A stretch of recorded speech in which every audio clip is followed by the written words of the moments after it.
If you have a stellium in your birth chart, which is 3 or more planets in the same sign or house, you are here to resolve unfinished lessons in this lifetime. And your soul is chosen to focus on a particular theme, skill, or lesson in this incarnation. It also suggests that there's a strong past life connection to the energy of that sign or house, and you're on a destined path where you cannot avoid challenges or growth in that area. So, if you have a 5th house stellium, it intensifies the themes of creativity, self-expression, romance, playfulness, and personal joy.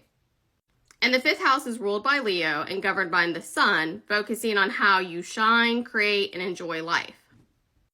You could be a natural artist, performer, or creator drawn to self-expression. You also have a karmic past tied to fame, creative pursuits, romance, or children.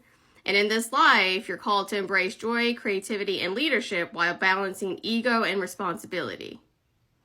And remember, every sign, planet, house, and degree brings its own energy to that stellium.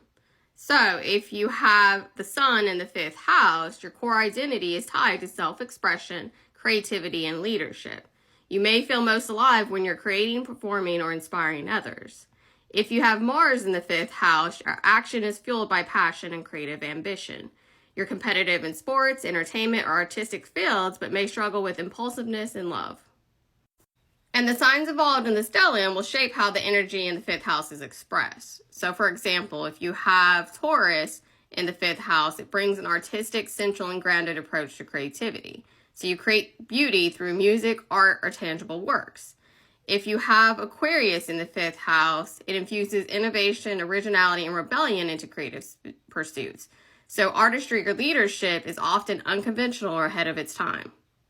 And while the 5th house represents joy and self-expression, there can be some specific struggles that are tied to that stellium. So there can be some ego-driven behavior, a tendency to crave attention, validation, or external approval. You may feel some creative pressure and feel overwhelmed by artistic expectations or blocks in self-expression. There may be some overindulgence. You can get caught up in pleasure-seeking behaviors, excessive partying, or escapism.